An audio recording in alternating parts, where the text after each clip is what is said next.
தொலைக்காட்சி நேயர்களுக்கு வணக்கம். இது மருத்துவ நேரம். இன்றைய மருத்துவ நேரம் நிகழ்ச்சியில் மார்பக புற்றுநோய் மற்றும் புற்றுநோய்களால் ஏற்படக்கூடிய பிரச்சனைகள் குறித்து விளக்கம் அளிக்கிறார் சித்தாலயா மருத்துவமனையின் பேராசிரியர் மற்றும் மூத்த சித்த மருத்துவ அறிஞர் திரு ஜெயபிரகாஷ் நாராயணன் அவர்கள். வணக்கம். வணக்கம். நிகழ்ச்சிக்கு போறதுக்கு முன்னாடி சித்தர்களில் மூத்த சித்தரான சிவபெருமானுக்கு முதல் வணக்கம், இறை வணக்கம்.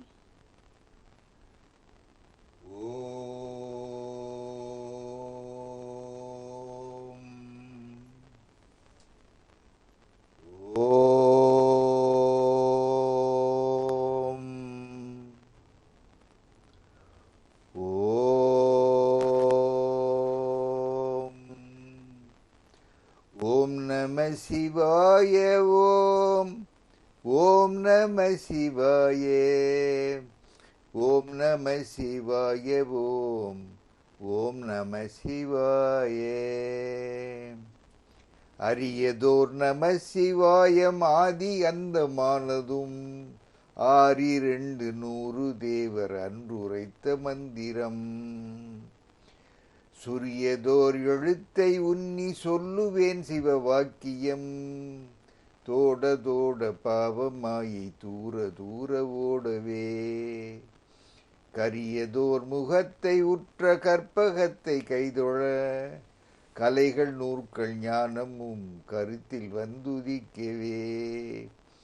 பெரிய பேர்கள் சிறிய பேர்கள் கற்றுணர்ந்த பேரெல்லாம் பேயனாகி ஓதிடும் பிழை பொறுக்க வேண்டுமே. ஓம் நம சிவாய. ஓம் ஓம் நம சிவாய.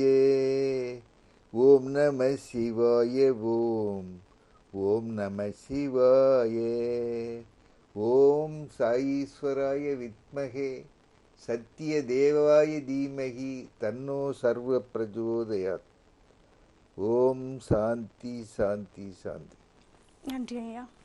இன்னைக்கு நிகழ்ச்சி முழுவதும் மார்பக புற்றுநோய்கள் பத்தி பார்க்கலாம். இன்றைய காலகட்டங்களில் மார்பக புற்றுநோயால் ஏற்படக்கூடிய மரணம் அப்படின்னு பாத்தீங்கன்னா அதிகரிச்சுட்டே போயிடுது. இதை பத்தின விழிப்புணர்வு மக்கள் கிட்ட இருக்கான்னு கேட்டா அது ஒரு சந்தேகம் தான். முதல்ல மார்பக புற்றுநோய் ஏன் ஏற்படுது, அதை பத்தி கொஞ்சம் விளக்கமா சொல்லுங்க ஐயா. மார்பக புற்றுநோய் இன்றைக்கு உலகத்துல நான் கண்டேஜியஸ் டிசீசஸ்ன்னு, அதாவது தொற்று நோய் இல்லாமல் வரும். தொற்றுக்களால் வரக்கூடியது 39 விழுக்காடு, தொற்றுக்கள் இல்லாமல் வரக்கூடிய நான் கண்டேஜியஸ் டிசீஸ் 71 விழுக்காடு. அந்த 71 விழுக்காடுல மரணத்தில் கார்டியோவாஸ்குலர் டிசீஸ் வந்து இரத்த சுற்றோட்ட பாதிப்பினால் ஏற்படக்கூடிய மரணம் முதலிடம். அதுக்கு அடுத்த இடத்துல இருக்கிறது புற்றுநோய். மொத்தத்தில் ஏற்படுகிற புற்றுநோய் சாவில் 17 விழுக்காடு மார்பக புற்றுநோயினால் இருக்கிறாங்க. ஆண்டுக்கு 1 கோடி பேர் புற்றுநோயினால் இறக்குறாங்க. நமது இந்தியாவில் ஒரு நாளைக்கு 1330 பேர் இறக்குறாங்க. உலக அளவில் ஒரு நாளைக்கு 27,000 பேர் இறக்குறாங்க. நாளுக்கு நாள் இந்த நோயினால் அரசுக்கும் மக்களுக்கும் பொருளாதாரத்துக்கும் ஏற்படக்கூடிய சுமை அதிகரித்து கொண்டே வருகின்றது. இந்த மார்பக புற்றுநோய் என்பது பெண்களில் தான் 99 விழுக்காடு. 99 விழுக்காடு. 1 விழுக்காடு ஆண்களுக்கும் இது ஏற்படலாம். மார்பில் உள்ள திசுக்கள் கட்டுப்பாடற்ற முறையில் வளர்ந்து தீங்கு செய்யக்கூடிய வகையில் மற்றைய உறுப்புகளையும் பாதிக்கக்கூடிய நோய் தான் மார்பக புற்றுநோய். இந்த மார்பக புற்றுநோய் வருவதற்குண்டான காரணங்கள் கேட்குறீங்க. காரணங்களும் பார்க்கும்போது இதுதான் காரணம் என்று வரையறுத்து விஞ்ஞானம் இதுவரைக்கும் எதையும் செய்யலை. ஆனால் ஏற்கனவே பிறக்கும்போதே PRCA1 PRCA2 என்கிற ஜீன்ஸோடு பிறக்கிறவர்களுக்கு பிற்காலத்தில் புற்றுநோய் வரலாம் என்பது ஒரு ரிஸ்க் ஃபேக்டர். சாதகமான ஒரு வாய்ப்பு. அதே மாதிரி பாரம்பரியம், அக்காவுக்கு இருந்தது, அம்மாவுக்கு இருந்தது, அத்தைக்கு இருந்தது, சித்திக்கு இருந்தது அப்படின்னு நெருங்கிய உறவினர்களுக்கு மார்பக புற்றுநோய் இருந்தால் அந்த குடும்பத்தில் பிறந்தவர்களுக்கு வரக்கூடிய வாய்ப்பு அதிகமாக இருக்கு. வயது ஒரு காரணம். வயது ஆக ஆக புற்றுநோய் ஏற்படக்கூடிய வாய்ப்புகள், சாத்தியக்கூறுகள் அதிகம். அது 50 வயதுக்கு மேற்பட்டவர்களில் ரொம்ப அதிகமாக காணப்படுகிறது. அடுத்து உடல் பருமன். உடல் பருமன் உள்ளவர்களுக்கு மார்பக புற்றுநோய் வரக்கூடிய வாய்ப்பு அதிகம். ஏன்னா உடல் பருமன்போது கொழுப்பு அதிகமாக தான் இருக்கும். அந்த கொழுப்பில் ஈஸ்ட்ரோஜன் தேக்கம் அதிகமாக இருக்கு. அந்த ஈஸ்ட்ரோஜன் தேக்கம் மார்பக புற்றுநோயை ஏற்படுத்தக்கூடியதாக இருக்கு. அதே மாதிரி உடற்பயிற்சி, உழைப்பு இல்லாதவர்கள். இன்னும் உடற்பயிற்சியும் உழைப்பு இல்லைன்னா இயற்கையாகவே உடல் கனம் அதிகமாகிடும். அந்த சாத்தியக்கூறுகள் அதிகம். 12 வயதிற்கு முன்பே பருவமடைகிறவர்களுக்கு மார்பக புற்றுநோய் அதிகமாகும். 50 வயதிற்கு பின்னாலும் மாதவிலக்கு வந்து கொண்டிருக்கிறவர்களுக்கு மார்பக புற்றுநோய் வரலாம். மாதவிலக்கு நிற்கப் போகிறது, இயற்கை எழில் குன்றிவிடக்கூடாது என்பதற்காக எண்டோக்ரைன் ட்ரீட்மெண்ட், ஹார்மோன் ட்ரீட்மெண்ட் எடுக்கிறவங்க இருக்காங்க. அவர்களுக்கு இது வரக்கூடிய சாத்தியக்கூறுகள் அதிகம். கருத்தடை மாத்திரைகளை நீண்ட நாட்களாக சாப்பிடுகிறவர்களுக்கு வரக்கூடிய வாய்ப்புகள் அதிகம். குடிப்பழக்கம் உள்ளவர்களுக்கு வரக்கூடிய வாய்ப்புகள். குடிப்பழக்கம் உள்ளவர்களுக்கும் ஈஸ்ட்ரோஜன் இரத்தத்தில் சர்க்குலேஷன் அதிகமாக இருக்கும், சுற்றோட்டம். அதனால் ஏற்படக்கூடிய வாய்ப்பு. புகைப்பிடித்தல் முக்கியமாக இருக்கணும். நம்ம நாட்டில் ரொம்ப ரேர், வெளிநாட்டில் இது ரொம்ப சாதாரணம். இப்போ நம்ம நாட்டுக்கு தான் மேல்நாட்டு பழக்கங்கள்லாம் வந்துக்கிட்டு இருக்கு. அதனால் மக்களை நாம் விழிப்புணர்வு ஏற்படுத்த வேண்டிய சூழ்நிலை. அது மட்டும் இல்லை, ஒரு வீட்டில் புகைப்பிடிக்கிறவர் இருக்கிறாருன்னு சொன்னால் அவர் விடுகிற புகையை நுகர்வர்களுக்கும் மார்பக புற்றுநோய் வர்றாங்க. இது தவிர ஏற்கனவே ஒரு மார்பகத்தில் புற்றுநோய் வந்திருந்து அது குணப்படுத்தப்பட்டிருக்கு நிலையில் மறுபடியும் ரெக்கர் ஆகும்போது இன்னொரு மார்பகத்திலையும் ஏற்படலாம். வேறு எந்த நோய்க்காவது மார்பில் கதிர்வீச்சு மருத்துவம் கொடுத்துருந்தாங்கன்னா அதனுடைய விளைவாகவும் புற்றுநோய் வரலாம். இதெல்லாம் ரிஸ்க் ஃபேக்டர்ஸ். இதுதான் டெஃபினிட்டாக இதுதான் அப்படின்னு இல்லாமல் ரிஸ்க் ஃபேக்டர்ஸ் வரலாம். இப்போ இருக்கக்கூடிய பெண்களுக்கு பார்த்தீங்கன்னா இதை வெளியே சொல்வதற்கான தயக்கம் எல்லாருக்கிட்டையுமே பெரும்பான்மையா இருக்கு. அப்போ இதனுடைய அறிகுறிகள் என்னவா இருக்கும் அப்படிங்கிற ஒரு தயக்கம், இது வீட்டிலேயே இதை சரி பண்ணிக்க முடியுமா அப்படிங்கிற ஒரு தயக்கம். இதுக்கு விளக்கம் கொடுங்க ஐயா. அதாவது முதல்ல மார்பில் கட்டி, அந்த மார்பு கட்டி வலிக்கலாம், வலி இல்லாமல் இருக்கலாம். மார்பகங்கள் 2 மார்பகங்களும் ஒரே தோற்றமுடையதாக இருக்கணும். மாறுபட்டு இருந்தால் அதில் ஏதோ பாதிப்பு, ஒன்று பாதிப்பிற்கு உள்ளாக இருக்கிறது என்பதை தெரிந்து கொள்ளலாம். மார்பு காம்புகள் உள்ளிழுத்து கொண்டிருந்தால் உள்ளே இருக்கக்கூடிய கட்டியுடைய விளைவாக அது இருக்கலாம். அதாவது பெண்களிலேயே பிறக்கும்போது ஒரு 5 விழுக்காடு பேருக்கு உள்ளிழுத்து கொண்டு தான் இருக்குது.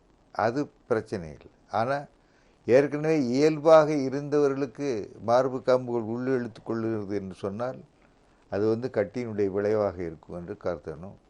அதோட மார்பு காம்புகளிலிருந்து சூல் ஊற்ற காலமே அல்ல பால் ஊட்டும் காலமாகவோ இல்லாமல் மற்ற நேரங்களில் இரத்தம், நீர், சீழ் ஆகியவை கசிந்தால் அது உள்ளே இருக்கக்கூடிய புற்றுநோயினுடைய அறிகுறியாக இருக்கலாம்.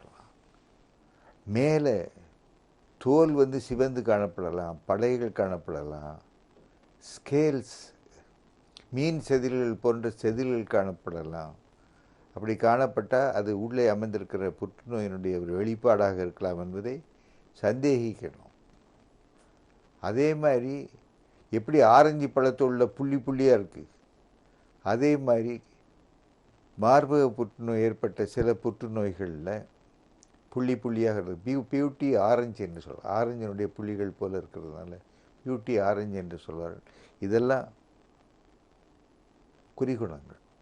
இப்போ அடுத்ததாக பார்த்தீங்கன்னா, இந்த மார்பக புற்றுநோயில் எத்தனை நிலைகள் இருக்குது, நம்ம எந்த நிலையில் இருக்கும்போது இதை வந்து முழுமையாக சரிப்படுத்த முடியும்? இது மார்பக புற்றுநோயை பலவிதமான பாகுபாடு செய்கிறாங்க. ஒன்று டக்டல் கார்சினோமா. டக்டல்னா உள்ள தாரைகளிலிருந்து உருவாகக்கூடியது டக்டல் கார்சினோமா. குழைகள், பால் சுரக்கின்ற குழைகளிலிருந்து உருவாகக்கூடியது லோபுலார் கார்சினோமா. புற்றுநோய் ஏற்பட்டுச்சு, புற்றுநோய் கட்டி உடம்பினுடைய இயற்கையான நோய் எதிர்ப்பாற்றனால வெளியே பரவ விடலை, அந்த இடத்துல மட்டும்தான் இருக்கு. அது கார்சினோமா இன்சைட்டுன்னு பரவி கொண்டிருக்கிறது. அருகாமையில் உள்ள திசுக்களுக்கும் பரவுறதுன்னா அது இன்வேசிவ் கார்சினோமான்னு பேர். இது தவிர ஒரு பகுதி 1% ஒரு விழுக்காடு நாடி நாளங்களிலிருந்து தோன்றலாம். அது சார்கோமாஸ், ஆன்ஜியோ சார்கோமாஸ்ன்னு பேர். இதெல்லாம் பல்வேறு விதமான. அதே மாதிரி inflammatory carcinoma of the breast, மேலே இருக்கிற தோல் ரொம்ப வீங்கி காணப்படுது, அதில் பிளிஸ்டர்ஸ் கொப்புளங்கள் காணப்படுது. இதெல்லாம் இன்ஃப்ளமேட்டரி கார்சினோமா ஆஃப் தி பிரஸ்ட்னு பேர். இப்போ அடுத்ததாக பார்த்தீங்கன்னா, இந்த மார்பக புற்றுநோய் அப்படிங்கிறது மார்பை தாண்டி மற்ற உள்ளுறுப்புகளுக்கு பரவும் போது காப்பாற்றுவது கடினம் அப்படின்னு சொல்கிறாங்க. இது எந்த அளவுக்கு உண்மை? இதில் இருக்கக்கூடிய உண்மை என்னங்கய்யா? இதில் உண்மை என்னென்னா, ஸ்டேஜ் 1லேயே கண்டறியணும். ஸ்டேஜ் 1ல் பெரும்பாலும் சொல்கிறதில்ல, தெரியுது. இது நமக்கு ஏதோ ஒரு ஆபத்தான நோயாக இருக்குமா என்னென்னு ஒரு பயத்திலேயே கொஞ்ச நாள் ஓடி போயிடும். அவங்க வெளியே சொல்லுகிற நேரத்தில் பெரும்பாலும் நோய் பரவி இருக்கக்கூடிய நிலையில் தான் சொல்கிறாங்க. இதில் என்னென்னா, நாம் எதுக்காக இந்த தலைப்பை எடுத்திருக்கிறோம்னா, அவசியம் இந்த தலைப்பை இதை இன்வெஸ்டிகேட் பண்ணணும். பெண்களெல்லாம் ஒரு 15 வயது ஆகிட்டாலே இதை சொல்லிக் கொடுக்கணும். பெற்றோர்கள் சொல்லிக் கொடுக்கணும், மருத்துவர்கள், அவருடைய குடும்ப மருத்துவர்கள் சொல்லிக் கொடுக்கணும், தெரியுதா. இதை இன்னும் சொல்லப்போனால் பள்ளிகள்லேயே சொல்லிக் கொடுக்கணும். ஆனால் இப்போ ஏற்கனவே பள்ளிகளில் பல பிரச்சனைகள், தெரியுதா. அதில் அரசு தயக்கம் காட்டிக்கிட்டு இருக்கு. தயக்கம் காட்டாமல் பெண் மருத்துவர்களையே அனுப்பி ஒவ்வொரு பள்ளிகளிலும் பெண்களுக்கு இதை பயிற்றுவிக்கலாம். ஒரு 15 வயது ஆகிட்டாலே மார்பகத்தை அவர்களே தடவி பார்த்து ஏதாவது கட்டி இருக்கிறதா என்பதை அறிந்து கொள்ளலாம். இல்லாவிட்டால் ஒரு சந்தேகம் ஏற்பட்டால் மம்மோகிராம்ங்கிறது எக்ஸ்ரே தான். அந்த எக்ஸ்ரே கட்டியா கழலையா என்பதைத்தான் காட்டுமே தவிர அது புற்றுநோய் என்பதை தெளிவாக காட்டாது. எம்ஆர்ஐயில் ஒரு தெளிவு இருக்கும். எம்ஆர்ஐ மம்மோகிராம் எடுத்தால் ஒரு தெளிவு கிடைக்கலாம். எப்படி இருந்தாலும் பயாப்சி எடுத்து பார்த்தால்தான் ஒரு தெளிவு ஏற்படும். பயாப்சி 2-3 வகை இருக்குது. அது நீடில் பயாப்சின்னு பேர். ஒரு சிறிய நீடில் மூலமாக ஆஸ்பிரேட் பயாப்சின்னு பேர். உள்ளே இருக்கிற திரவத்தை எடுத்து அதில் புற்றுநோயினுடைய கரணியங்கள் காணப்படுதா என்று பார்ப்பார். இன்னொரு நிலையில் ட்ரூ கட் பயாப்சி என்று கட்டிகளையே ஓரளவுக்கு வெட்டி எடுத்து அதை பரிசோதிப்பார்கள். ரொம்ப உறுதிப்பாடுக்கு என்ன செய்யணும், கட்டியை அகற்றின பிறகு எடுக்கக்கூடிய பயாப்சி தான் ரொம்ப உறுதியான கருத்துக்களை வெளிக்கொணரும். ஏன்னா இது எந்த விதமான புற்றுநோய் என்பதை அந்த பயாப்சி தான் உறுதி செய்யும். இதை பற்றி தொடர்ந்து பேசலாம். நேர் இணைப்பில் இருக்காங்க, பேசிடலாம். மக்கள் வணக்கம். வணக்கம், இணைப்பில் இருக்கீங்க, தொடர்ந்து பேசுங்கம்மா. இணைப்புல இருக்கீங்க, உங்க தொலைக்காட்சியின் ஒளியளவை குறைச்சிட்டு தொடர்ந்து பேசுங்கம்மா.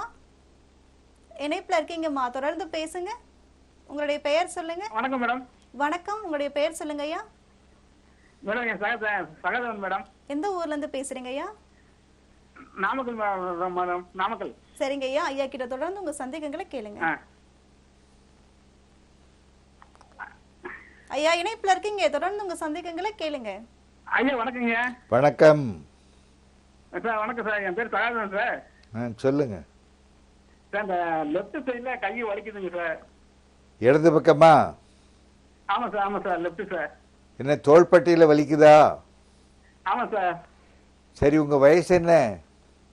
வயசு 39 சார். 39. 39 வயசா? ஆமா சார். என்ன வேலை பார்க்குறீங்க? சார் இந்த இது கொத்தனார் வேலை சார், கொத்தனார் வேலை. கொத்தனார் வேலை ரொம்ப கொஞ்சம் ஹெவியா, கொஞ்சம் முரட்டுத்தனமாக ஆமா சார். பார்க்க வேண்டிய ஒரு பணி தான் அது. ஆமா சார். அதனால தொடர்ந்து பார்த்ததுனால உங்களுக்கு மூட்டில் தேய்மானம் ஏற்பட்டிருக்கலாம். சரி சார். வேற யாராவது மருத்துவர்கிட்ட காட்டினீங்களா? காட்டணும் சார். நான் இந்த முந்தாதுக்குள்ள இசிஜி எடுத்து வந்தேன் சார்.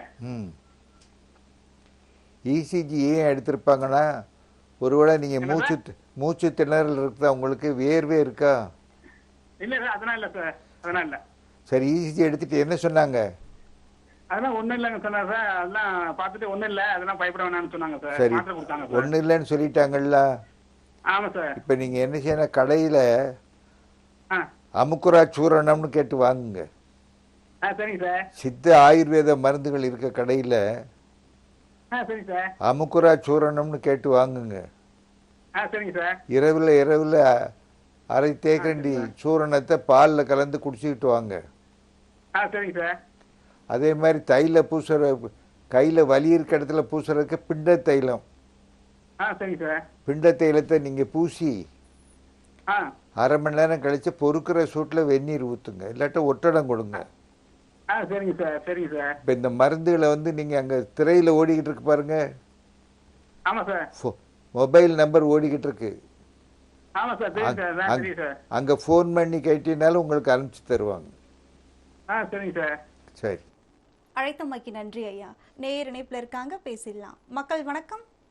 ஹலோ, வணக்கம் ஐயா, உங்களுடைய பெயர் சொல்லுங்க. என் பேர் மகேஷ் மேடம். எந்த ஊர்ல இருந்து பேசுறீங்க ஐயா? சென்னையில இருந்து பேசுறேன் மேடம். சரிங்க ஐயா, ஐயா கிட்ட தொடர்ந்து உங்க சந்தேகங்களை கேளுங்க. சென்னையில சொல்லுங்க ஐயா. ஒண்ணும் இல்லைங்க, வீட்டுல அவங்களோட மார்பக காம்புல இருந்து ஒரு கருப்பு கலரா இது வருது. கருப்பு ஒரு திரவம் வருதா? ஆமாங்க ஐயா. சரி, அது எதனால? இல்லை அதுதான் நான் இப்போ நான் காரணங்கள் சொல்லும்போது நீங்கள் கேட்டிருப்பீங்களே. அவங்க வயசு என்ன? வயசு 40ங்க ஐயா. 40. அப்போ நம்ம கவனமாக தான் இருக்கணும். ஏன்னா இந்த திரவம் வந்து உள்ளே இருக்கிறவுடைய கட்டியினுடைய வெளிப்பாடாக இருக்கலாம். ஆனால் அது எந்த விதமான கட்டிங்கதை நாம் சொன்னது மாதிரி முறைப்படியான ஆய்வு செய்து தான் பண்ண முடியும். நீங்கள் எந்த ஊரில் இருக்கிறீங்க? சென்னைங்க ஐயா. சென்னையில எந்த ஊருங்க ஐயா? சென்னை மகாகவி பாரதி நகர். எந்த பகுதிங்க ஐயா? மகாகவி பாரதி நகர். மகாகவி பாரதி இல்லை, நீங்கள் பக்கத்தில் தான் இருக்கிறீங்க. சரிங்க ஐயா. நீங்கள் அவங்கள சித்தாலயாவை கூப்பிட்டு வரலாமே. எந்த இடம் ஐயா அது? சித்த அந்த அரும்பாக்கத்தில் இருக்கு. அப்படிங்களா? அந்த எங்களுடைய கைபேசி எண் ஓடிக்கிட்டு இருக்கு பாருங்க. கீழே தொலைக்காட்சியில் வரக்கூடிய நம்பருக்கு அதுக்கு ஃபோன் பண்ணி கேட்டீங்கன்னா உங்களுக்கு அப்பாயின்மெண்ட் கொடுப்பாங்க. சரிங்க ஐயா. அவங்கள வந்து நீங்கள் தயங்க வேண்டாம்னு கூப்பிட்டுவாங்க. ஏன்னா நான் பரிசோதிக்கிறதுல அவங்களுக்கு தயக்கம் இருக்குன்னு சொன்னால் எங்கள்கிட்டே 2 லேடி டாக்டர் இருக்காங்க. சரிங்க. அவங்க பரிசோதிப்பாங்க. அதனால் அவங்கள தயக்கம் இல்லாமல் வரலாம்னு சொல்லுங்க. சரிங்க ஐயா. அழைத்தமைக்கு நன்றி ஐயா. தொடர்ந்து மற்றும் ஒரு நேயர் இணைப்புல இருக்காங்க, பேசிடலாம். மக்கள் வணக்கம். வணக்கம், உங்களுடைய பெயர் சொல்லுங்கம்மா. உங்க தொலைக்காட்சி நுழைவை குறைச்சிட்டு பேசுங்க. இணைப்புல இருக்கீங்கம்மா, உங்களுடைய பெயர் சொல்லுங்க. ஹலோ மேடம், நான் மேட்டுப்பாளையங்க, வணிக்காங்க. சரிங்கம்மா, ஐயா கிட்ட தொடர்ந்து உங்க சந்தேகங்களை கேளுங்கம்மா. இணைப்புல இருக்கீங்கம்மா, தொடர்ந்து பேசுங்கம்மா ஐயா கிட்ட. உங்க தொலைக்காட்சி நுழைவை குறைச்சிட்டீங்களாமா? முழுசா குறைங்கம்மா. ஐயா இணைப்புல இருக்காங்க, தொடர்ந்து உங்க சந்தேகங்களை கேளுங்க. ஒரு 2-3 வருஷத்துக்கு முன்னாடிங்க. ஆ அது வந்து கீழே விழுந்தது அப்ப தெரியலீங்க ஐயா. இப்பதான் இடுப்பு வலிச்சுட்டே இருக்கு, திரும்பி படுக்கவே முடியறது இல்லைங்க. இடுப்பு வலியா இருக்கா? ஆமாங்க ஐயா. படுக்க முடியல? ஆமாங்க, படுக்கையில படுத்துட்டு திரும்பி படுக்க இப்படி திரும்ப முடியலைங்க ஐயா. அப்பதான் ரொம்ப வலிக்குதுங்க. ஓ, பிறண்டு உங்களால பிறண்டு படுக்க முடியல? ஆமாங்க, பிறண்டு அந்த அளவுக்கு தண்டுவட பாதிப்புல இருக்கு. அப்படி ரொம்ப வலிக்குதுங்க ஐயா. வேற என்ன ஏதோ பண்றதுங்க? ஏதாவது எம்ஆர்ஐ ஸ்கேன் எதுவும் எடுக்க சொன்னாங்களா மருத்துவர்கள்? நான் எங்கேயுமே போகலீங்க ஐயா. பாருங்க, இந்த அளவுக்கு மோசமா வச்சுக்கிட்டு எங்கேயுமே. எந்த ஊர்ல இருக்கிறீங்க? நான் கோவை மாவட்டம் மேட்டுப்பாளையங்க. கோயம்புத்தூர். ஆமா, ஏமா இப்ப மேட்டுப்பாளையங்க. இங்கதான் வரணும்னு அவசியம் இல்லை. கோயம்புத்தூர்ல இப்ப ஏகப்பட்ட மருத்துவர்கள் இருக்காங்கம்மா. சரிங்க ஐயா. பார்க்கணும். இதை வந்து அலட்சியப்படுத்தக்கூடாது. என்ன, நீங்க அலட்சியப்படுத்தீங்கன்னா நீங்க நடக்க முடியாத ஒரு நிலை ஏற்பட்டு போயிடலாம்.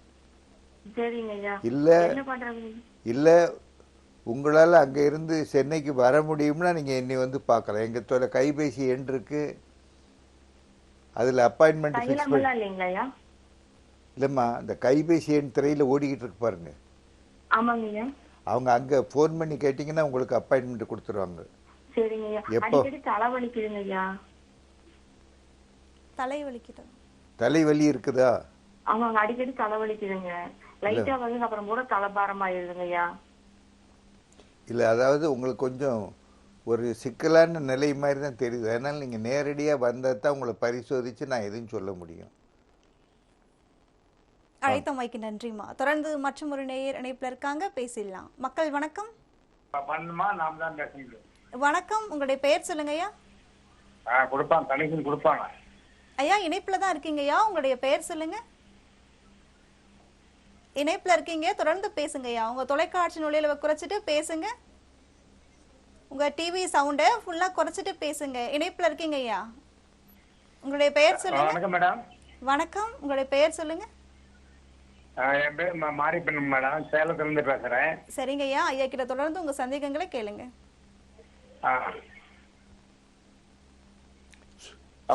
சொல்லுங்க ஐயா, தொடர்ந்து கேளுங்க ஐயா உங்க சந்தேகங்களை. ஐயா கேட்டுட்டு இருக்காங்க.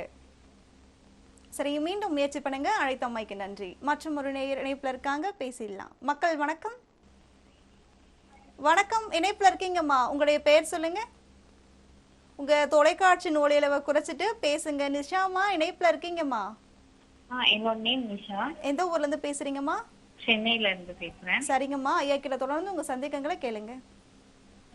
எனக்கு நாக்குல வந்து உள் நாக்குல வந்து வட்ட வட்டமா வந்து புண்ணு மாதிரி இருக்கு. சரி. இதுக்கு நான் கடிக்கா பொடி, வெண்ணெய், சரி, அதெல்லாம் குடுத்துட்டேன். ஒரு 3 வாரத்துக்கு மேலேயே இருக்கு இது. சரி. இது பயப்படக்கூடியதா? என்ன மாதிரி இதுக்கு ட்ரீட்மெண்ட் எடுக்கிறது? இல்ல, உங்களுடைய நாக்கை அசைக்க முடியுதா? அசைக்க முடியுது. உணவு விழுங்குறதுல கூட வலியா இருக்கு. உணவு விழுங்குறதுல எதுவும் சிரமம் இருக்குதா? இல்ல, எப்பயுமே இல்ல. கொஞ்சம் காரமா சாப்பிட்டா மட்டும் சிரமமா இருக்கு. சரி. வட்டமான புண்ணா இருக்கா? ஆமா, வட்ட வட்டமா இருக்கு. வேற நீங்க இந்த பாக்கு, புகையிலை, குட்கா எல்லாம் போடுற பழக்கம் இருக்கா? எந்த பழக்கமும் இல்ல.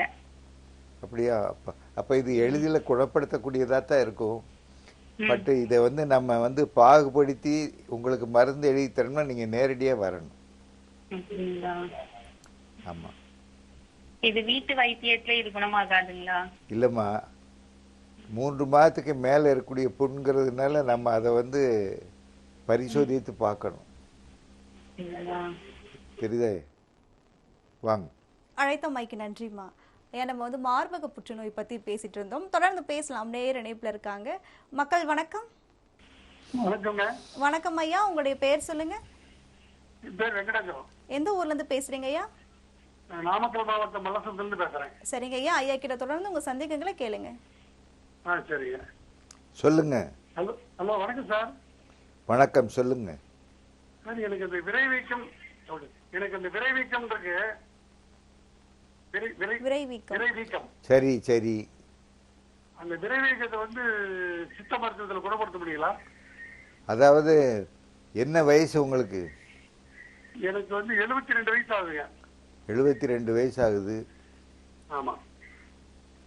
விரைவீக்கம் ஏற்பட்டு எவ்வளோ நாளாச்சு? விரைவிக்கு வந்து கிட்டத்தட்ட வந்து ஒரு 10-15 வருஷமாக ஏற்கனவே எங்க தாத்தாவுக்கெல்லாம் இருந்தது. சரி, எனக்கு இப்ப ஒரு 10 வருஷமா இருக்குது. அதாவது விரைவீக்கம் வந்து ஆ. குடல் இறக்கத்தினாலையும் இருக்கலாம். குட- குடல் குடல் வயிற்றில் இருக்க குடல் வந்து கீழே இறங்கிட்டா கூட விரைவீக்கம் ஏற்படும். ஆமா. அதே மாதிரி விரை வந்து தன்னுடைய அளவில் வீங்கிட்டும் போகலாம். சரிங்க. அது யாரையாவது மருத்துவர்களை காட்டினீங்களா? இல்ல, குடல் இறக்கத்துக்கு ஆபரேஷன் பண்ணிட்டேன். குடல் இறக்கத்துக்கு பண்ண பிறகு இப்போ உங்களுக்கு வீக்கம் இருக்கு. ஆமா, எனக்கு இன்னும் வீக்கம் இருக்குது. சரி, இப்போ 15 ஆண்டுகளாக இருக்குன்னு சொல்கிறீங்களே. ஆமா. சரி, அதை டாக்டர் மருத்துவர்கள் வந்து அறுவை மருத்துவம் செய்யணும்னு சொல்லலையா? ஆமா, காட்டுனேன். அது வந்து ஸ்கேன் பண்ணி பார்த்துட்டு அதுல நீர் சூழ்ந்து இருக்குது, ஆ, அறுவை சிகிச்சை தான் பண்ணுங்கிறாங்க. நீர் கோர்த்துருக்குன்னு சொன்னாங்களா? ஆமா, நீர் கோத்திருக்குங்கிறாங்க. நீங்கள் இந்த அறுவை மருத்துவம் அவ்வளோ கடினமான அறுவை மருத்துவம் கிடையாது, நீங்கள் பார்த்துக்கலாமே. பாத்துக்கலாங்களா? பார்த்துக்கலாம். அல்லது உங்களுக்கு கலர்ச்சி சூரணம் கொடுத்தாங்களா மருத்துவமனையில்? நான் வந்து அலோபதி தான் பார்த்தேன், இந்த சித்த வைத்தியம் பார்க்கல. சித்தாது பார்க்கல. ஆஹா. உங்கள் ஊர்லேயே சித்த மருத்துவமனை இருக்கு, அரசு சித்த மருத்துவமனை இருக்க, காட்டலாமே. இருக்குது, காட்டலாம். காட்டுங்க. ஆ, ஒரு 10 நாள் 15 நாள் மருந்து சாப்பிட்டு பாருங்க. சரி. குணம் கிடைக்கலன்னா நீங்கள் தயவுசெய்து அறுவை மருத்துவம் பண்ணிக்கிட்டு தான் நல்லது. அறுவை மருத்துவம் பண்ணிக்கிறது நல்லவா? ஆமாம். அழைத்தமைக்கு நன்றி ஐயா. தொடர்ந்து மற்றும் ஒரு நேயர் இணைப்புல இருக்காங்க, பேசிடலாம். மக்கள் வணக்கம். ஹலோ, வணக்கம். வணக்கம், உங்களுடைய பெயர் சொல்லுங்க ஐயா. ரமேஷ். எந்த ஊர்ல இருந்து பேசுறீங்க ஐயா? நாங்க சிஆர் பக்கத்துல மோகனும் பேசுறோம். சரிங்க ஐயா. ஐயா கிட்ட தொடர்ந்து உங்க சந்தேகங்களை கேளுங்க. அதுக்கு முன்னாடி உங்க தொலைக்காட்சி நுழைவை முற்றிலுமா குறைச்சிருங்க ஐயா. தொடர்ந்து உங்க சந்தேகங்களை கேளுங்க ஐயா கிட்ட. தொடர்ந்து உங்க சந்தேகங்களை கேளுங்க, கேட்டுட்டு இருக்காங்க ஐயா. உங்க தொலைக்காட்சி நுழைவை முற்றிலுமா குறைச்சிருங்க. உங்க டிவி சவுண்டை ஃபுல்லா குறைச்சிருங்க ஐயா.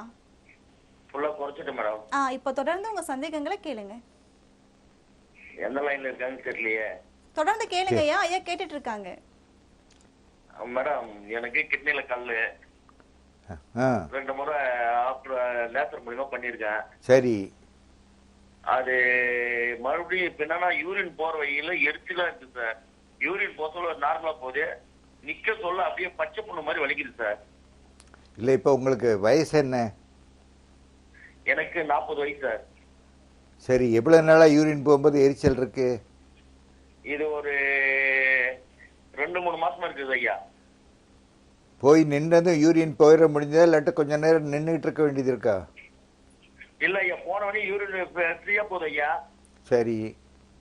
யூரின் போயிட்டு பிறகுதான் அந்த வலி வந்து நிக்க சொல்ல அப்படியே பச்சை புண்ணு மாதிரி நோவுது ஐயா முனையில. சரி, இப்போ யாரையாவது மருத்துவர்கிட்ட காட்டினீங்களா? நானு அதுல இருந்து போய் செய்யல ஒரு டாக்டரை பார்த்தேன். சரி. அவங்க ஒரு மருந்து டானிக் மாதிரி கொடுத்தாங்க. அது சாப்பிட்ட பிறகு நல்லா இருக்குது ஐயா. அது முன்ன சாப்பிடாத மறுபடியும் அதே வழியை சேர்ந்து ஐயா. இல்லை, அதாவது நீர் தொற்று இருந்திருக்கும். அவங்க சொல்கிற நாள் வரைக்கும் நீங்கள் மருந்து சாப்பிட்ருக்க மாட்டீங்க, மறுபடி போய் பார்த்துருக்க மாட்டீங்க. போய் பார்த்தேன் ஐயா. இல்லாட்ட இது ஒன்றும் கஷ்டப்படக்கூடிய நோய் இல்லை, இது வந்து குணப்படுத்தக்கூடிய. ஏன்னா அவங்க இப்போ என்ன சொல்கிறாங்க? நானே முதல்ல கவர்மெண்ட் ஹாஸ்பிட்டல்ல போயிட்டு ஆபரேஷன் பண்ணையா லேசர் மூலியமா. சரி. 2வது வந்து காஞ்சிபுரத்துல லைட் கேர்னு ஒரு ஹாஸ்பிட்டல் பண்ணையா. சரி. பண்ண பிறகு நல்லா தான் இருந்தது ஐயா. அப்புறம் பார்த்தா யூரின் போறதுல ஃப்ரீயா போகுது ஐயா. யூரின் போயிட்டு நிக்கிற டைம்ல அப்படியே வலி வருது. யூரின் வர்ற மாதிரி இருந்தா வலிக்குது ஐயா. சரி, இப்போ உங்களுக்கு நீர்ப்பை அழற்சி இருக்குன்னு சொன்னாங்களா? பிளாடரில் சிஸ்டைட்டிஸ்ன்னு சொன்னாங்களா? அதெல்லாம் எதுவும் சொல்ல ஐயா. போனவங்க ஊசி போட்டாங்க, மாத்திரை கொடுத்தாங்க. சரி. ஒரு டானிக் மாதிரி ஒரு மருந்து கொடுத்தாங்க, தண்ணியில் கலக்கி குடி சொல்லி. சரி. அவ்வளவுதான். அது குடிக்க சொல்ல நல்லா இருக்கு ஐயா. குடிச்சிட்டு ஒரு 2-3 நாளைக்கு மேல இருக்கு. குடிக்காம போனா அப்படியே மறுபடியும் அதை வலி இருக்கு ஐயா. சரி, இப்போ எழுதிக்கோங்க, இந்த மருந்து எழுதிக்கோங்க. எழுதிக்கோங்க. குங்கிலிய பற்பம். சொல்லுங்க ஐயா. குங்கிலிய பற்பம். சொல்லுங்க ஐயா. குங்கிலிய பற்பம். இங்கிலும் மருத்துவமா? ஒரு 1/4 தேக்கரண்டி எடுத்து பாலில் கால் டம்ளர் பாலில் கலந்து குடிங்க. காலையில இரவும் சாப்பாட்டுக்கு முன்னால் குடிங்க. சரிங்க ஐயா. தேட்டான் கொட்டை லேகியம் சரிங்க ஐயா. அரை தேக்கரண்டி காலை இரவும் சாப்பிடுங்க. சரிங்க ஐயா. உங்களுக்கு ஒரு 2 வாரத்தில் சரியாக வரல, நீங்கள் அருகாமையில் இருக்கக்கூடிய உங்கள் மருத்துவத்தை காட்டணும். நீங்கள் இதை அலட்சியப்படுத்தக்கூடாது. அலட்சியப்படுத்தினா ரொம்ப சிக்கலான நோயை ஏற்படலாம். சரிங்க ஐயா. அழைத்தமைக்கு நன்றி ஐயா. தொடர்ந்து மற்றும் ஒரு நேயர் இணைப்புல இருக்காங்க, பேசிடலாம். மக்கள் வணக்கம். ஹலோ, வணக்கம்மா, உங்களுடைய பெயர் சொல்லுங்க. நான் சரஸ்வதி பேசுறேங்க. எந்த ஊர்ல இருந்து பேசுறீங்கம்மா? கேஜிஎஃப்ல இருந்து பேசுறேங்க. சரிங்கம்மா, ஐயா கிட்ட தொடர்ந்து உங்க சந்தேகங்களை கேளுங்கம்மா. ஐயா வணக்கம். வணக்கம். எனக்கு அடுக்கு தும்பல் அதிகமா வந்துனே இருக்கு. சரி. காது வலி, தொண்டை வலி சேர்ந்தே வருது. சரி. அதுக்கு எதுனா மருந்து இருக்குங்களா? எந்த ஊர்ல இருக்கிறீங்க? நான் கேஜிஎஃப்ல இருக்கிறேங்க. கர்நாடகா. பெங்களூர், கர்நாடகா. எத்தனை ஆண்டுகளா இருக்கு உங்களுக்கு? எனக்கு 6 மாசமா இருக்குங்க. சரி, ஏதாவது இஎன்டில காட்டினீங்களா? காட்டினேன். அது இந்த இது கொடுத்தாங்க, சைனஸ் போல தலைக்கெல்லாம் குளிக்க வேண்டாம் அப்படின்னு சொன்னாங்க. அதுக்கு அப்படியே தான் இருக்கும் அப்படின்னு சொல்றாங்க. இல்ல, அடிக்கடி நீங்க ஆன்டிபயோட்டிகள் எடுத்துக்கிட்டு இருக்கிறீங்க. சிட்டிசன் டேப்லெட் அதை எடுத்து வயிறெல்லாம் புண்ணாக்கிட்டீங்க. அதனால இப்ப சித்தா பார்க்கலாங்கிறீங்க இல்லையா? சித்தாவில் இதை நாங்க நல்லபடியா கையாண்டுக்கிட்டு தான் இருக்கிறோம். ஆனா நீங்க ஒரு முறை என்னை பார்த்துட்டு போகணும். அங்க திரையில ஓடிக்கிட்டு இருக்கு பார்த்தீங்களா? இது போன்ற ஒவ்வாமைகளுக்கு சித்த மருந்துகள் மிக நல்லா செயல்படும். ஒரு மாசம் 2 மாசம் தொடர்ந்து எடுக்கணும். அது நல்ல பலன் அளிக்கும். நீங்க வாங்க. சரிங்க. எங்க சென்னைக்கு வரணுங்களா? சென்னைக்கு ஒரு முறை வந்துட்டு போனோம். அடுத்த முறை கூட உங்களுக்கு மருந்து தேவைன்னா நாங்க கொரியர்ல அனுப்பிச்சு வச்சிடுவோம். சரிங்க ஐயா. சரிங்க ஐயா. அழைத்தமைக்கு நன்றிம்மா. தொடர்ந்து மற்றும் ஒரு நேயர் இணைப்புல இருக்காங்க, பேசிடலாம். மக்கள் வணக்கம். வணக்கம், இணைப்புல இருக்கீங்க. உங்களுடைய பெயர் சொல்லுங்கம்மா. உங்க தொலைக்காட்சி ஒளியளவை முற்றிலுமா குறைச்சிடுங்கம்மா. டிவி சவுண்டை ஃபுல்லா குறைச்சிட்டு பேசுங்க. இணைப்புல இருக்கீங்கம்மா, உங்களுடைய பெயர் சொல்லுங்க. சரிங்கம்மா, உங்களுடைய பெயர் சொல்லுங்க. என் பேர் சுமதிங்க. எந்த ஊர்ல இருந்து பேசுறீங்கம்மா? நாங்க ஈரோடு டிஸ்ட்ரிக்ட்ல கால் பண்றேங்க. சரிங்கம்மா, ஐயா கிட்ட தொடர்ந்து உங்க சந்தேகங்களை கேளுங்க. ஓகேங்கம்மா. சார் வணக்கம் சார். வணக்கம். சார் கை என்னால மூட்டு வலது கை தூக்கவே முடியலைங்க. சரி. 1 இயரா இருக்குங்க அந்த பிரச்சனை. சரி. அப்புறம் நான் எம்ஆர் ஸ்கேனு, ஜிடி ஸ்கேனு, எக்ஸ்ரே டாக்டர் அப்படின்னாங்க. அது பிசியோதெரபி தான் அப்படின்னாங்க. சரி. பட் இது வரைக்கும் எனக்கு நான் தொடர்ந்து எக்ஸசைஸ் பிசியோதெரபி பண்ணிட்டு தான் இருக்கிறேன். அந்த கை அந்த நேரத்துக்கு மட்டும் அப்படியே இருக்கு. சரி, உங்க வயசு என்ன? வயசு 43 ஐயா. 43. உங்க ரத்தத்தை பரிசோதிச்சு பார்த்துட்டு விட்டமின் டி குறைச்சலா இருக்குனாங்களா? அது பிளட் டெஸ்ட்ல இன்னும் எதுவுமே பண்ணலைங்க. சரி. சரிங்க. சரி, இப்போ நான் சொல்ற மருந்து எழுதிக்கோங்க. சரிங்க ஐயா, சொல்லுங்க. முத்துச்சிப்பி பற்பம். என்னங்க ஐயா? முத்துச்சிப்பி பற்பம். முத்துச்சிப்பி பற்பமா? ஆமா, 10 கிராம் டப்பா வாங்கிக்கோங்க. சரிங்க. காலை இரவு ஒரு சிட்டியை எடுத்து 1/4 டம்ளர் பால்ல கலந்து குடிங்க. சரிங்க ஐயா. இது உணவுக்கு முன்னால, காலையில இரவும். சரிங்க ஐயா. பிறகு அஸ்வகந்தி லேகியம்னு எழுதிக்கோங்க. அஸ்வகந்தி லேகியம். லேகியம். சரிங்க. காலையில் அரை தேக்கரண்டி, இரவுல அரை தேக்கரண்டி மென்னு சாப்பிடுங்க. சரிங்க ஐயா. அடுத்து பிண்ட தைலம். பிண்ட தைலமா? ஆமா. ஓகேங்க. இதை தடவி நோவு கடத்துல தடவி 1/2 மணி நேரம் கழிச்சு பொறுக்கிற சூட்டுல வெந்நி ஊட்டுங்க. சரிங்க. சரி. அழைத்தமைக்கு நன்றிம்மா. தொடர்ந்து மற்றும் ஒரு நேயர் இணைப்புல இருக்காங்க, பேசிடலாம். மக்கள் வணக்கம். வணக்கம் மேடம். வணக்கம் ஐயா, உங்களுடைய பெயர் சொல்லுங்க. என் பேர் சதீஷ்குமார். எந்த ஊர்ல இருந்து பேசுறீங்க ஐயா? தேனி மாவட்டம் பெரியவர்கள் பேசுறேன். சரிங்க ஐயா, ஐயா கிட்ட தொடர்ந்து உங்க சந்தேகங்களை கேளுங்க. சரி. ஹலோ சொல்லுங்க சார். வணக்கம் சார். என்னன்னு சொல்லுங்க. சார் முடி ரொம்ப கொட்டிக்கிட்டே இருக்கு சார், ரொம்ப பயமா இருக்கு. வயசு என்ன? வயசு 33 தான் சார் அது. சரி, அப்பாவுக்கு எப்படி இருந்துச்சு? அப்பா அப்பா தலையில் முடி கொட்டுறது எப்படி இருந்துச்சு? அப்பாவுக்கு எல்லாம் முடி கொட்டல சார். அப்பாவுக்கு நல்லா இருக்குதா? நல்லா ஸ்ட்ராங்காக தான் சார் இருக்கு. நான் இந்த டிராவல் வேலை போறதுனால வந்து கொட்டுது சார். சரி சரி, வேற தலையில் பொடுகு இல்லையே? அதெல்லாம் எதுவுமே இல்லை சார். சரி, இப்போ நான் சொல்கிறத சொல்லுங்க. தைலங்களை எழுதிக்கோங்க. சரிங்க. எழுதிக்கிட்டு அந்த தொலைபேசி அந்த கைபேசி எண்ணில் இந்த தைலத்தை அனுப்பி தருவீங்களான்னு கேட்டால் அனுப்பி தருவாங்க. சரிங்க சார். பொன்னாங்கானி தைலம் 1 பாட்டில், பொன்னாங்கண்ணி தைலம் 1 பாட்டில், 1 பாட்டில் கரிசாலை தைலம் 1 பாட்டில். சரி சரிங்க சார். இந்த ரெண்டையும் கலந்து வச்சுக்கிட்டு தலையில் தேய்ச்சிட்டு வாங்க. சரிங்க சார். இது ரெண்டையும் கலந்து தான் நான் தேய்ச்சிட்டு வரேன். 76 வயசு வரைக்கும் எனக்கு முடி இருக்குல்ல? ஆமாம் சார். அது மாதிரி உங்களுக்கு இருக்கிற முடியை காப்பாற்றிக்கிடலாம். சரிங்க சார். நேயர் இணைப்புல இருக்காங்க, பேசிடலாம். மக்கள் வணக்கம். வணக்கம். வணக்கம் ஐயா, உங்களுடைய பெயர் சொல்லுங்க. என் பேர் ராஜீவ் காந்திங்க. எந்த ஊர்ல இருந்து பேசுறீங்க ஐயா? திருவண்ணாமலை பேசுறேன் மேடம். சரிங்க ஐயா, ஐயா கிட்ட தொடர்ந்து உங்க சந்தேகங்களை கேளுங்க. தொடர்ந்து பேசுங்க ஐயா, உங்க சந்தேகங்களை கேளுங்க. ராஜீவ்காந்தி ஐயா இணைப்புல இருக்கீங்க, ஐயா கேட்டுட்டு இருக்காங்க. தொடர்ந்து உங்க சந்தேகங்களை கேளுங்க. ஐயா, உடல் உஷ்ணம் ஆயிடுதுங்க. சரி, பலகீனம் ஆயிடுதுங்க. மேலே கட்டிக்கிட்டே வருதா? அதெல்லாம் எதுவும் வரலைங்க ஐயா. பிறகு உடல் பண்ணும்போது வந்து சீக்கிரம் இதுவாயிடுதுங்க. சரி, தொடர்ந்து கேளுங்க. உங்க வயசு என்ன? உங்க வயசு என்ன? சரி, மீண்டும் முயற்சி பண்ணுங்க. அழைத்தமைக்கு நன்றி. தொடர்ந்து மற்றும் ஒரு நேயர் இணைப்புல இருக்காங்க, பேசிடலாம். மக்கள் வணக்கம். வணக்கம், உங்க தொலைக்காட்சி நொடியில குறைச்சிட்டு உங்களுடைய பெயர் சொல்லுங்க. ஹலோ, சொல்லுங்க. வணக்கம், இணைப்புல இருக்கீங்க ஐயா, உங்களுடைய பெயர் சொல்லுங்க. வணக்கம் ஐயா. ஐயா இணைப்புல இருக்கீங்க ஐயா, உங்களுடைய பெயர் சொல்லுங்க. எந்த ஊர்ல இருந்து பேசுறீங்க? ஐயா வணக்கம். நான் தென்காசி மாவட்டம் கீழக்கிழங்குல இருந்து பேசுறேன். கணேசன் பேசுறேன். சரி சரி சரி. தென்காசி மாவட்டம் கீழக்கிழங்குல இருந்து பேசுறேன்.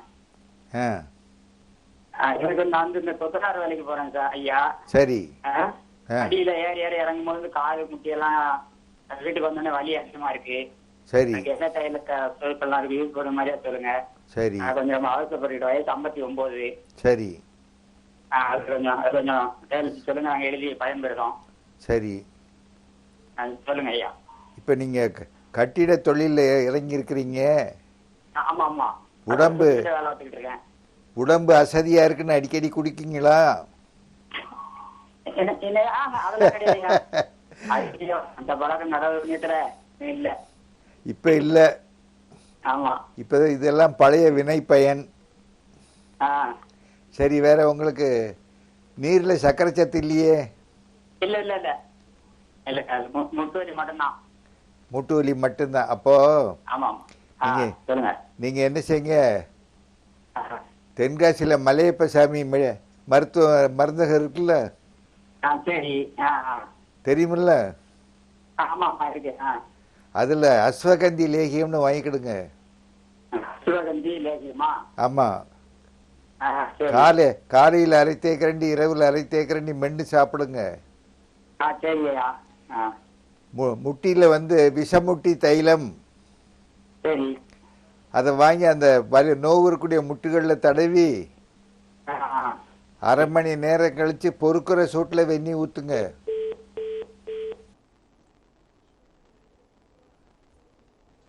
சரிங்க ஐயா, அழைத்தமைக்கு நன்றி ஐயா. நம்ம வந்து மார்பக புற்றுநோய் பத்தி பேசிட்டு இருந்தோம். அப்படி பேசும்போது நீங்க சொன்னீங்க, இப்ப மார்பக புற்றுநோய் வந்து முதல் நிலையில இருந்தா வந்து கொஞ்சம் சீக்கிரம் சரி பண்ண முடியும் அப்படின்னு. முதல் நிலையில் இருக்கிறவங்களுக்கு நானே என்ன சொல்றேன்னா, ஆங்காலஜிஸ்ட போய் நீக்கிட்டு வந்துருங்க. இப்போ இந்த முதல் நிலையில சரி பண்ணாலும், முதல் நிலையில வந்து கட்டியை நீக்கிட்டோம்னா அவங்க வந்து எத்தனை ஆண்டுகளும் வாழ்வாங்க. இப்போ சரி பண்றவங்களுக்கு சரிங்கய்யா. இப்ப சில பேர் அறுவை சிகிச்சை பண்ணாலும் சில பேருக்கு அது உடல் முழுவதும் பரவிடுது. அவங்களுக்கு என்ன பண்ணலாமே? அவர்கள் தான் நம்மள்ட்ட அதிகமாக வர்றாங்க. யாருன்னா, அந்த முதல் நிலையை கடந்து போன பிறகு நம்மகிட்ட வர்றவங்க யார் வர்றாங்கன்னா, ஏற்கனவே அவங்க உறவினர்களுக்கு புற்றுநோய் ஏற்பட்டு அவர்கள் கதிர்வீச்சு மருத்துவம் இந்த கீமோதெரப்பிக்கெல்லாம் உட்படுத்தப்பட்டு அதனுடைய பக்க விளைவுகள் அவர்களுக்கு ஏற்பட்ட பாதிப்பை ஏற்படுத்தி இவர்களும் பதட்டமடைந்தவர்கள் வர்றாங்க. ரெண்டாவது, கீமோதெரப்பி கொடுத்து அது பலனளிக்காமல் மாறி மாறி கொடுத்துக்கிட்டு இருக்காங்களேன்னு எண்ணக்கூடியவங்களும் நம்மிடம் வர்றாங்க. இதுவும் போக 4வது நிலையில் இனிமேல் எங்களால் எதுவும் செய்ய முடியாது என்று அறிஞர்கள் கைவிடக்கூடிய நோயாளிகள் நம்மிடத்தில் வர்றாங்க. எல்லாரையுமே நம்ம பதிவு பண்ணி வச்சுருக்கோம். இப்போ பார்த்தீங்கன்னா இந்த மார்பக புற்றுநோய் வந்து இயற்கை முறையில் வந்து தணிக்க முடியுமா? இப்போ இந்த புற்றுநோய் வந்தது அப்படிங்கிறத தாண்டி இது வராமல் இருக்க நம்ம எடுக்க வேண்டிய முன்னெச்சரிக்கைகள் என்னங்க ஐயா? அதாவது முன்னெச்சரிக்கைகள் மூலமாக 100 விழுக்காடு தடுக்க முடியும்னு சொல்ல முடியாது. ஆனால் பெரும்பாலும் நம்ம தவிர்க்கலாம். அதில் நம்ம முதல்ல காரணங்கள் ஆய்ந்தோம்ல, அதே காரணங்கள் தான். இப்போது ஏற்கனவே பாரம்பரியமாக புற்றுநோய் வரும் என்ற அச்சம் உள்ளவர்கள் வந்து ஒரு 20 வயது ஆனதுமே ஸ்க்ரீனிங் பண்ணணும், மம்மோகிராம் எடுத்து பார்க்கணும். 3 ஆண்டுகளுக்கு ஒரு முறை மம்மோகிராம் எடுத்து பார்க்கலாம். 40 வயசு வரைக்கும் அவங்களுக்கு பிரச்சனை இல்லை அப்படின்னா ஆண்டுக்கு ஒரு முறை எடுத்து பார்த்துக்கிட்டது நல்லது. ஏன்னா 40 வயதுக்கு மேலே தான் அதிகமாக வரக்கூடிய வாய்ப்பு இருக்கிறது. அடுத்து என்னென்னா ஆக்டிவிட்டி, நல்ல உடற்பயிற்சி, உழைப்பு திறன் காட்டணும். நல்ல மூக்கு முட்டை பிடிச்சிட்டு ஜன்னல்லாம் அடைச்சிட்டு ஏசியை போட்டு படுத்துக்கிட்டு இருந்தால் வரத்தான் செய்யும். இவர்களுக்கு வந்து புற்றுநோய் மட்டும் இல்லை, பலவிதமான நான் கண்டேஜியஸ் டிசீஸ் ஏற்படும். தொற்றார் நோய்கள் பல வருவதற்கு முக்கியமான காரணம் இது எராட்டிக் ஃபுட், ஆரோக்கியமற்ற உணவாக்கும். 2வது பயிற்சியின்மை, உழைப்பின்மை. 3வது துயரம், ஆன்சைட்டினால் ஏற்படக்கூடிய ஸ்ட்ரெஸ் அதிகமான இது மாதிரி வரும். அதே மாதிரி குடிப்பழக்கம் ரொம்ப அதிகமாகிட்டு உலகத்தையே அழிச்சிரும் போகுது. அந்த அளவுக்கு அதிகமாகி கொண்டு வருகிறது. குடிப்பழக்கத்தில் உள்ளவர்கள் அதிலிருந்து மீளணும். ஏன்னா அவர்களுக்கு புற்றுநோய் வரக்கூடிய வாய்ப்பு அதிகம். அதே மாதிரி புகையிலை பயன்படுத்தக்கூடாது என்பதை சிறு வயதிலிருந்தே நம்ம வந்து பிள்ளைகளுக்கு தெளிவுபடுத்திடும். பதப்படுத்தப்பட்ட உணவுகளை வாங்கி கொடுக்கக்கூடாது. இப்போ என்னென்னா, நம்ம செல்வ கம்பீரத்தை காட்டணும்னு சொல்லி பிள்ளைகளை வந்து மேலை நாட்டு உணவுகள் உள்ள விடுதிகளுக்கு அனுப்பிச்சு போகிறது. அவங்க சும்மா இருந்தவங்களை கூட்டு போய் அறிமுகப்படுத்திட்டா மறுபடியும் அது எப்படி கேட்பாங்க. இப்போ நம்ம சில தின்பண்டங்களுடைய பெயர்கள்லாம் சொல்லக்கூடாது. பிறகு அவன் கம்பெனிக்காரன் கூலிப்படை அமைத்திட்டான்னா என்ன செய்ய தெரியுதா? அதெல்லாம் நம்ம தான் கெடுக்கிறது, பிள்ளைகளுக்கு கெடுக்கிறது யாருன்னா நம்ம தான். அது ஒன்று. அதோட தாய்மார்கள் வந்து பிள்ளைகளுக்கு எவ்வளவு காலம் தாய்ப்பால் கொடுக்க முடியுமோ கொடுக்கணும். அந்த தாய்ப்பால் வந்து நோய் எதிர்ப்பாட்டில் அதிகமாகக்கூடிய இதெல்லாம் நம்ம செய்தோம்னு சொன்னால் வெகுவாக குறைக்கலாம், முற்றிலையும் ஒழிக்க முடியும்னு சொல்ல முடியும். ஏன்னா கேன்சருக்கு உண்டான காரணங்கள் பலவிதமான காரணங்கள். கேன்சர் ஒரே நோய் அல்ல, பல நோய்கள் மொத்தமாக உருவெடுத்து அது கேன்சர் மூலமாக வெளிப்படுது என்கின்ற கருத்துக்கள் எல்லாம் உருவாகி வருகின்றன. அதனால் சமுதாயத்தில் நம்ம நல்ல விழிப்புணர்வை ஏற்படுத்தணும். புற்றுநோயை பற்றி இன்னும் விழிப்புணர்வு போதாது என்பதுதான் என்னுடைய கருத்து. இப்போ பார்த்தீங்கன்னா புற்றுநோய் அப்படின்னு நம்ம பார்த்தோன்னா மார்பக புற்றுநோய், இரைப்பை புற்றுநோய், கருப்பை புற்றுநோய், இது வந்து ஒரு கணக்கே இல்லாமல் போயிட்டே இருக்கு. அப்போ மொத்தம் இதில் எத்தனை வகையான புற்றுநோய் இருக்கு? இதை நீங்கள் கேட்டது ரொம்ப சரியான கேள்வி. 120க்கும் மேற்பட்ட புற்றுநோய்கள் இருக்கு. ஆனால் அதை வந்து எது அதிகமாக ஏற்படுகிறது என்பதை லிஸ்ட் பண்ணியிருக்காங்க. முதல்ல அதிகமாக ஏற்படுகிறது வந்து நுரையீரல் புற்றுநோய். அதுக்கு அடுத்த நிலையில் மார்பக புற்றுநோய், வாய் புற்றுநோய், தொண்டை புற்றுநோய், கருப்பை புற்றுநோய், சினைப்பை புற்றுநோய், புராஸ்டேட் கிளாண்ட் புற்றுநோய், இவைகள்லாம் ரொம்ப அதிகமாக ஏற்படக்கூடிய புற்றுநோய்கள். இந்த நோய்களெல்லாம் அதே மாதிரி பெருங்குடல் புற்றுநோய், இந்த நோய்களெல்லாம் நம்முடைய முன்னோர்களுக்கு இவ்வளோ அதிகமாக இல்லை, இப்போ நமக்கு தான் அதிகமாகிட்டு வருது. ஏன்னா இப்போ முன்னாலேலாம் எல்லா வீட்லேயும் வெந்தயக்கூழ் குடிப்பாங்க. உங்கள் சின்ன வயசில் அம்மா செய்து கொடுத்துருக்கலாம். இப்போ உங்கள் வீட்டுக்கு வந்த அம்மா அது எனக்கு செய்ய தெரியாதுன்றோம் இல்லையா? வாரத்துக்கு 3 நாளாவது வெந்தயக்கூழ் குடிக்கணும். சாப்பாட்டில் தயிர் சாதத்துக்கு ஒரு 10 சுண்டை வெட்டலை பொறிச்சு வச்சுக்கிட்டா வயிற்றினுடைய எவ்வளவோ நோய்களையெல்லாம் அது அடிச்சிடும். ஃபேட்டி லிவர் வராது, அடிக்கடி குடற்புழுக்கள் தோன்றாது, கிராணி வராது. இதெல்லாம் இருந்த நாடு தான் நம்ம நாடு. அதனால இங்கே பெருங்குடல் புற்றுநோயெல்லாம் இங்கே முன்னால் பார்க்க முடியாது. இப்போது நிறைய வந்துக்கிட்டு இருக்கு. வந்ததும் என்ன சொல்கிறாங்க, குடலை வெட்டிட வேண்டியதாங்க நிறைய. அப்போ தான் காப்பாற்ற முடியும்னா அவங்க என்ன செய்வாங்க தெரியுதா? இப்போ என்னென்னா, எனக்கு அண்மையில் வந்த ஒரு பெருங்குடல் புற்றுநோய், அவர் என்ன சொல்கிறாரு, நான் சொன்னேன் அடினோமேட்டஸ் பாலிப்ஸ் இருக்கு உங்களுக்கு, ஆப்ரேஷன் பண்ணிட்டீங்கன்னா நல்லது, போய் பண்ணிக்கோங்களேன் அப்படின்னு சொன்னேன். அவர் என்ன சொல்கிறாரு, எங்கள் வீட்டில் எங்கள் குடும்பத்தில் 2 பேருக்கு பெருங்குடல் புற்றுநோய் ஏற்பட்டு அவங்களுக்கு மருத்துவம் செய்தும் கீமோதெரப்பி கொடுத்தும் 3 ஆண்டுகளுக்கு மேலே அவங்க வாழலை. அவங்க பட்ட பக்க விளைவினால் பட்ட துயரங்களும் எங்களுக்கு தெரியும். அதனால் நான் உங்களுக்கு எழுதியே தர்றேன், நீங்கள் எவ்வளவு நாள் என்னை காப்பாற்றி வைக்க முடியுமோ வைங்க என்று சொல்லி, அப்படிப்பட்டவர்களும் மருத்துவம் எடுத்துக்கணும். தெரியுதா உங்களுக்கு? இது நம்ம நவீன மருத்துவத்தை குறைத்து சொல்லணும்னு நான் சொல்லலை. அந்த முதல் நிலையில் இருக்கிறவர்களுக்கு ஆங்காலஜிஸ்ட் ஆற்றக்கூடிய தொண்டு மகத்தானது. மாடர்ன் ஆங்காலஜிஸ்ட்டு கிரேடு 1 டியூமரை வெட்டி எறிஞ்சிட்டு அநேகருக்கு கீமோவே கொடுக்க வேண்டிய நிலை ஏற்படுறதில்லை. அந்தளவுக்கு மிக நன்றாக செய்து. ஆனால் கீமோதெரப்பியோடு ஒப்பிடும் பொழுது சித்த மருத்துவம் என்பது ஒரு சுகமான அனுபவம். யார் நம்மகிட்ட வர்றா, ஏற்கனவே நம்மால் மருத்துவம் செய்யப்பட்டு அவங்களுடைய வாழ்நாளை நீடித்து கொண்டு சுகமாக வாழ்கிறவர்கள் சொல்லுகிறவர்கள் தான் நம்மகிட்ட வர்றாங்க. இப்போ நம்ம எத்தனையோ நோயாளிகளை பார்த்தா, நான் தான் அதை பார்க்கணும்னு சொல்லலையே. வந்தால் தான் என்ன நிலைமைன்னு தெரியும். அவங்க அறுவை மருத்துவம் செய்தால் அவர்களை காப்பாற்றலாம்னா நாமளே அப்படியே சொல்லுகிறோம். தெரியுதா? இல்லையே, அவங்களே சொல்கிறாங்க அறுவை மருத்துவத்துக்கு போனால் முதல்ல கீமோ கொடுங்கன்னு சொல்லுவாங்க, பிறகு கீமோ. அவர்களுக்கும் நாம் ஆறுதலான பதில் வைத்திருக்கோம். என்னென்னா, முதல்ல 2 மாதம் 3 மாதம் நம்முடைய மருந்துகளால் அவருக்கு மருத்துவம் செய்துட்டு அறுவை மருத்துவத்தை அனுப்புகிறோம். மார்பகத்தை அகற்றின பிறகு மறுபடியும் கீமோ தேவையில்லை, நம்முடைய மருத்துவமே கொடுக்கலாம். அப்படிப்பட்ட நோயாளிகளை குணப்படுத்தி அவர்களுடைய பதிவுகளை நாங்கள் ஆவணப்படுத்தியிருக்கோம். ஏன்னா இப்போ நம்ம சொல்கிறோம், நாளைக்கு இதை தணிக்கை செய்யணும்னு நினைக்கலாமே.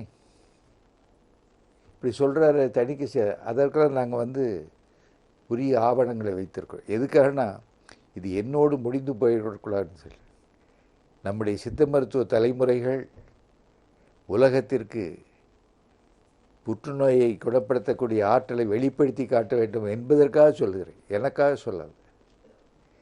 எனக்காக சொல்லணும், நாம் இப்படி சொல்ல வேண்டாமே. அதுக்கு நம்ம வேறு விளம்பரங்கள் இருக்கு. இப்போ உங்ககிட்ட வரக்கூடிய புற்றுநோய் எந்த புற்றுநோயால் அதிகமாக பாதிக்கப்பட்டவர்கள் வராங்க, எந்த மாதிரியான மனநிலையில வராங்க? அதாவது மார்பக புற்றுநோய் உள்ளவங்க தான் அதிகமாக வர்றாங்க. தெரியுது? ஏன்னா நம்ம முதல்ல லிஸ்ட் பண்ணியிருக்கையிலே முதல்ல நுரையீரல் புற்றுநோய், பிறகு மார்பக புற்றுநோய், நுரையீரல் புற்றுநோயும் வர்றாங்க. அதுக்கு அடுத்த நிலையில் பெருங்குடல் புற்றுநோய் வர்றாங்க, இரைப்பை புற்றுநோய் வர்றாங்க. இதில் என்னென்னா, இன்னும் ரொம்ப நாளைக்கு ஓடாது, ஐயாவுக்கு தலப்பாக்கட்டு பிரியாணியெல்லாம் வாங்கி கொடுத்துருங்கன்னு கைவிடப்பட்ட நோயாளிகளையும் நாம் பார்க்குறோம். அவர்களுக்கும் துன்பத்தை குறைத்து அவருடைய வாழ்நாளை நாம் நீட்டித்து வைக்கிறோம். ஆனால் அந்த 3வது நிலையை கடைந்து வருகிறவர்களுக்கு நம்ம எந்த உறுதிமொழியும் கொடுக்க முடியாது. அவர்களை நம்ம பாதுகாத்து வைக்கலாம், அவங்களுடைய வாழ்நாளை நீட்டிக்கலாம். இந்த மார்பக புற்றுநோய்க்கு நீங்க ஏதாவது சிறப்பான மருத்துவங்கள் வந்து மேற்கொள்றீங்களா? ஆமாம், அதை பத்தி சொல்லுங்க. சிறப்பான மருத்துவம். இப்போ நாம் நம்முடைய மருத்துவத்தில் அதாவது என்ன சிறப்புனா, தங்கம்தான் இது, தங்க பற்பம், தங்கஞ்சேர்த்த மருந்துகள், பூர்ண சந்திரன் தான் இது நல்ல முறையில் குணப்படுத்துது. மற்ற நோய்களுக்கு கொடுக்கக்கூடிய மருந்துகளோட கொஞ்சம் விலை கூடுதல் தான். ஆனால் கீமோதெரப்பி, ரேடியோதெரப்பி இவர்களுக்கு ஆகக்கூடிய செலவில் 20 விழுக்காது கூட சித்த மருத்துவத்துக்கு ஆகாது. தெரியுது? அவ்வளவு சிறந்த மருந்துகளை சித்த மருத்துவம் பண்ணுறது. நான் மட்டும் இல்லை, எந்த சித்த மருத்துவரும் வைத்தியம் பண்ணுறோம். இதை வந்து இயற்கை முறையில தணிப்பது அப்படிங்கிறது எவ்வளவு சாத்தியமான ஒரு விஷயம் ஐயா? இந்த மார்பக புற்றுநோயை இயற்கை முறையில தணிப்பது அப்படிங்கிறது எவ்வளவு ஒரு சாத்தியமான ஒரு விஷயம்? இயற்கை முறையில் சமாளிக்கிறதுங்கிறது இதுவரை நிறுவப்படவில்லை. தெரியுதா? அண்மையில் ஒரு கிரிக்கெட்டர் அவர் மனைவிக்கு இயற்கை முறையிலேயே சரியாயிடுச்சுன்னு சொல்கிறாரு. அது ஆய்வுக்குரியது. அவர் சொல்கிறது பொய்ன்னு நான் சொல்ல, உண்மையாகவே இருக்கும். அதை விரிவான ஆய்வுக்கு உட்படுத்த. ஐயா, இவ்வளவு நேரம் மார்பக புற்றுநோய் சம்பந்தப்பட்ட பல்வேறு பிரச்சனைகளுக்கு ரொம்ப தெளிவா விளக்கம் அளிச்சிங்க. நன்றி. நன்றி. வாழிய செந்தமிழ், வாழ்க நற்றமிழர், வாழிய பாரத மணி திருநாடு.